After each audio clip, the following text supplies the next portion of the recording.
Hi hello అందరికీ నమస్తే. Welcome to local media. Sarpanch ఎన్నికల ప్రచారం ప్రతి గ్రామంలో కూడా చాలా హోరాహోరీగా జరుగుతుంది. అందులో భాగంగా మనం సంగారెడ్డి జిల్లా కోయిర్ మండల్ బిలాల్పూర్ గ్రామానికి రావడం జరిగింది.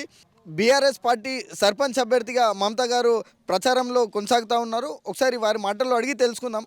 అంటే గ్రామానికి ఎలాంటి అభివృద్ధి చేయబోతున్నారు. నమస్కారం అమ్మ. నమస్కారం. మొత్తం ఎన్ని ఓట్లు ఉన్నాయమ్మా ఈ ఊర్లో? 3800. గుర్తేమి ఇచ్చిర్రు మీకు? బ్యాట్ గుర్తు. అంటే ఇంతకుముందు ఎప్పుడన్నా రాజకీయంలో పోటీ చేయడం జరిగిందా? ఇదే మొదటిసారా? ఇంతకుముందు చేశాం. ఎప్పుడు చేసిర్రు ఇంతకుముందు? మా మామయ్య గారు చేశారు. ఓకే. మొత్తం ఎన్ని ఓట్లు ఉన్నాయి? 3800. అంటే ఇప్పుడు రాజకీయంలో మీరు రావడం జరిగింది. సర్పంచ్ అంటే గ్రామంలో ఎలాంటి ప్రాబ్లమ్స్ ఉన్నాయి, ఎలాంటి అభివృద్ధి చేయాలని ఉంది? సీసీ రోడ్లు, మోరీలు. గ్రామంలో ముఖ్యంగా చూసుకుంటే ప్రాబ్లం ఏముంది? అదే సీసీ రోడ్లు, మోరీలు. ప్రచారంలో సపోర్ట్ ఏ విధంగా ఉంది? మీరు ఇప్పుడు ప్రచారం ప్రతి ఇంటింటికి ప్రచారం చేస్తూ ఉన్నారు. ఆ ఇంట్లో నుంచి మీకు రెస్పాన్స్ ఏ విధంగా ఉంది? రెస్పాన్స్ అయితే చాలా బాగుంది. అంటే వేరే అభ్యర్థులకు సర్పంచులను కాకుండా మీకే ఓటు వేయాలని, అంటే ఎందుకు ఓటు వేయాలని చెప్తా ఉన్నారు? అంటే మా మామగారు చాలా రోజుల నుండి ఇందులోనే ఉన్నారు, రాజకీయంలోనే ఉన్నారు.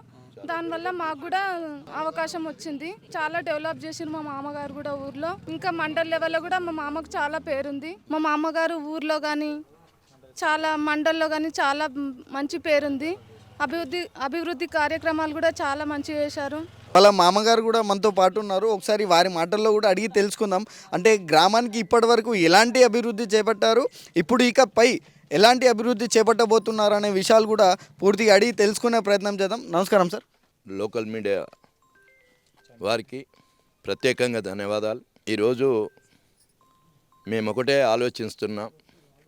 గతంలో నేను మా భార్య సర్పంచ్గా సర్పంచ్గా ఉన్న రోజుల్లోనే చాలా అభివృద్ధి చేయడం కూడా జరిగింది. మేము మరి తర్వాత నాకు అవకాశం వచ్చింది, జడ్పీటీసీగా కూడా చేయడం జరిగింది. అప్పుడు కూడా నేను చాలా అభివృద్ధి కార్యక్రమాలు చేయడం కూడా జరిగింది. మరి ఇప్పుడు ఏమనుకుంటున్నామంటే, రీసెంట్లీగా మేము అభివృద్ధి చేసింది ఏంది బిలాల్పూర్లో అంటే, మా సర్పంచ్ మొన్నటి వరకు మా సర్పంచ్ ఉండే, నేను ప్రపోజ్ చేసిన సర్పంచ్ నా సర్పంచ్ ఉండే. 1 కోటి రూపాయల వరకు తీసుకున్నాను. నేను మొన్న హరీశ్వరరావు గారిని 3 సార్లు తీసుకొచ్చాను బిలాల్పూర్కు, మారుమూల గ్రామం. తెచ్చి హాస్పిటల్స్ కానీ, సీసీ రోడ్స్ కానీ, డ్రైనేజ్ కానీ ప్రతి ఒక్కటి కూడా చేయడం జరిగింది. గ్రామం చాలా పెద్దది. కొన్ని పనులు ఇంకా చాలా చేసేటివి ఉన్నాయి. ఖచ్చితంగా ఇప్పుడు మా కోడలైనటువంటి మమత బీఆర్ఎస్ పార్టీ అభ్యర్థి కాబట్టి, నేను బీఆర్ఎస్ పార్టీ మండల్ పార్టీ అధ్యక్షుడిని. ఆమెకు ప్రపోజల్ చేసి ఆమెకు బరిలో దించడం కూడా జరిగింది. ఖచ్చితంగా చాలా చేసేటివి ఉన్నాయి. మాకు ఒక కోరిక ఉన్నది. ఇక్కడ మా గ్రామ ప్రజలు మాత్రం ఖచ్చితంగా నా మీద విశ్వాసం పెట్టి వాళ్ళు 14 తారీఖు రోజు ఖచ్చితంగా నాకు అఖండ మెజార్టీ ఇవ్వబోతున్నారు మమత గారికి అని నేను ఖరాఖండిగా చెప్పడం జరుగుతుంది. ఎప్పటి నుండి మీరు రాజకీయంలో ఉండడం జరిగింది? నేను ఉండడము ఫస్ట్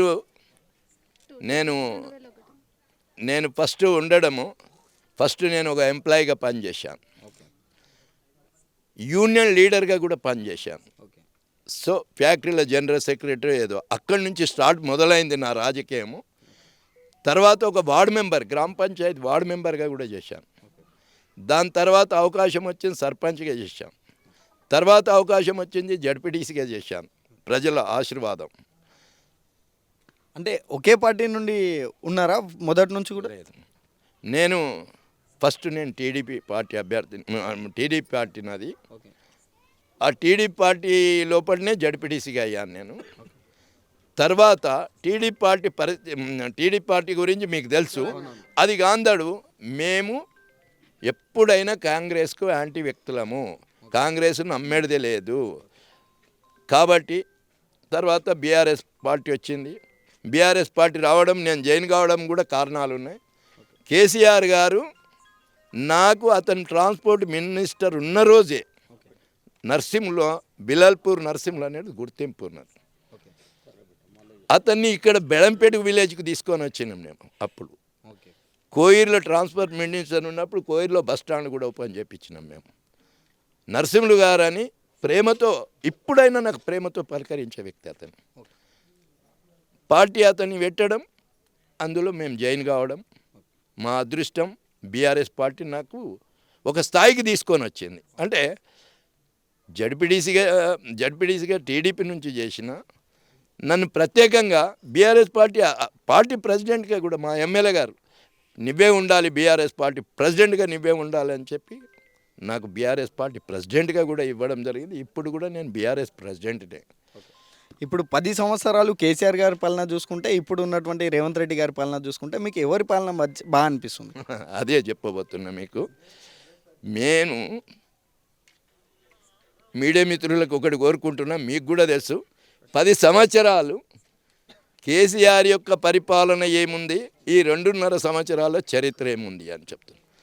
కేసీఆర్ గారు తెలంగాణ రాష్ట్రాన్ని గురించి ఎంతో కష్టపడి, ఉమ్మడి ఆంధ్రప్రదేశ్ ఉంటే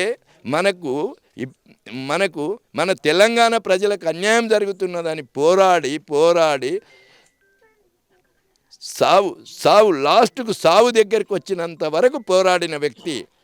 అప్పుడు ఏమైంది, అప్పుడు అరే చచ్చిపోయే మూమెంట్ ఉన్నది, ఇప్పుడైనా ఇవ్వాలి రాష్ట్రాన్ని అని చెప్పి రాష్ట్రాన్ని మనకి ఇవ్వడం జరిగింది. ఇచ్చిన తర్వాత ఒకటి ఆలోచించారు కేసీఆర్. ఏం ఆలోచించారు? తెలంగాణ బిడ్డలు ప్రతి తెలంగాణలో ఉన్నటువంటి ప్రతి మనిషి తెలంగాణ బిడ్డలు, 4 కోట్ల తెలంగాణ బిడ్డలు. పార్టీ అనలేదు అతని. అనుకోకుండా మళ్ళీ ఎలక్షన్లో నిలవందాడు, పార్టీ వచ్చింది, 10 సంవత్సరాలు పరిపాలన చేశాడు. అతని ఒక రైతు. వాస్తవానికి రైతుల బాధ ఏంది, సామాన్య జనం ఏ పరిస్థితులు ఉన్నారు, ఒక అమ్మాయి పెళ్లి చేయాలంటే ఎంతో ఇబ్బందులు పడే రోజులుంటే అతను ఆలోచించాడు. అయ్యో, ఒక బీదవాని కూతురు పెళ్లి చేయాలంటే ఇబ్బంది ఉన్నదని ఒక స్కీమ్ తయారు చేసాడు. కళ్యాణ లక్ష్మి అనేది, షాదీ ముబారక్ అనేది ఒక స్కీమ్ ఎవరు అడగలే, మా మేనిఫెస్టోలో పెట్టలే. కేసీఆర్ గారు మేనిఫెస్టోలో పెట్టలే, ఇవి ఓట్లు అడిగి మేనిఫెస్టోలో పెట్టి ఓట్లు అడగలేదు. అయినా అతని ఆలోచన చేసిండు, తిరిగిండు, రాష్ట్రాన్ని తిరిగిండు, గరీబులేంది పరిస్థితి ఏంది అని చెప్తే కళ్యాణ లక్ష్మి చేస్తే 10 సంవత్సరాలు కళ్యాణ లక్ష్మి ఇట్లా అప్లికేషన్ పెట్టి 1-2 నెలలకు ఆశీర్వదించి, ఒక తండ్రిగా ఒక అన్నగా ఆశీర్వదించి కళ్యాణ లక్ష్మి చెక్కు ఇవ్వడం జరిగింది. ఒకప్పుడు అమ్మాయి పెళ్లి చేయాలంటే ఒక పెద్ద భూస్వామి దగ్గర పోయి, అరే నా బిడ్డ పెళ్లి చేసేడున్నది పడేలా, నా బిడ్డ పెళ్లి చేసేడున్నది, దానికి నాకు జీతం ఉంచుకొని 1 సంవత్సరం 2 సంవత్సరం నీ దగ్గర జీతం ఉంటా, మా బిడ్డ పెళ్లి చేస్తా అంటే డబ్బులు తీసుకున్న రోజులు ఉన్నాయి.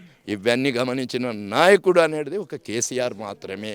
అది దృష్టిలో పెట్టుకొని కళ్యాణ లక్ష్మి అనేది ప్రోగ్రాం తీస్తే ఈరోజు 10 సంవత్సరాల తర్వాత దురదృష్టమా అదృష్టమా ప్రజలు నమ్మిండ్రు.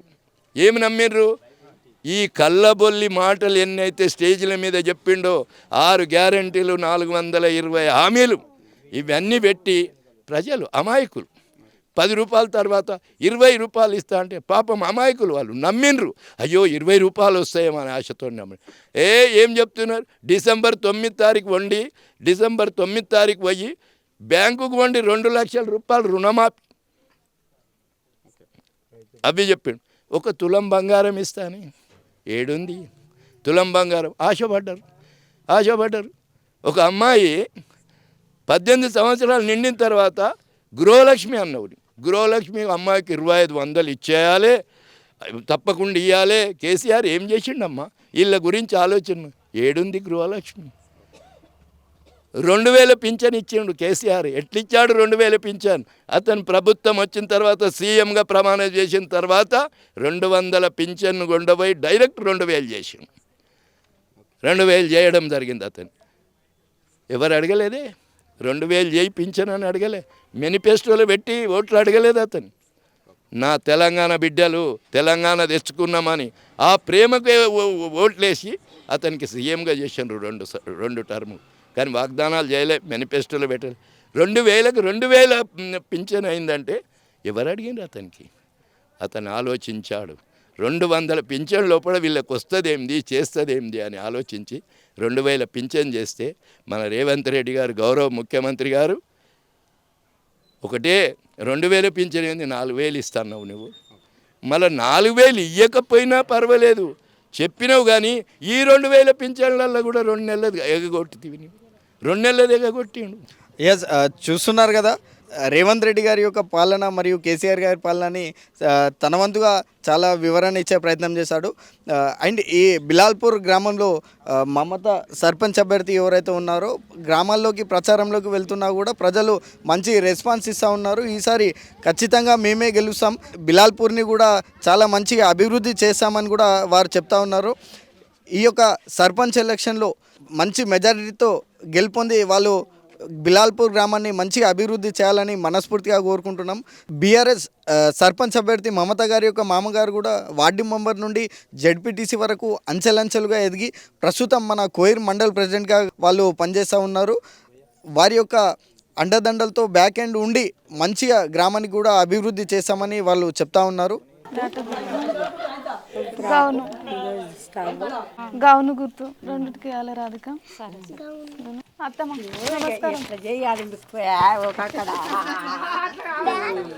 మనది బ్యాట్ గుర్తు సర్పంచ్ గ్యాస్ పై రెండుకి వేయాలి. సరేనా?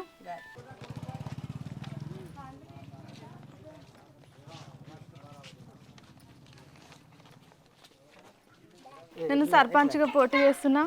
మన గుర్తు బ్యాట్ గుర్తు, గ్యాస్ పై రెండుకి వేసి అత్యధిక మెజార్టీతో గెలిపించగలరని తప్పకుండా చేద్దాం.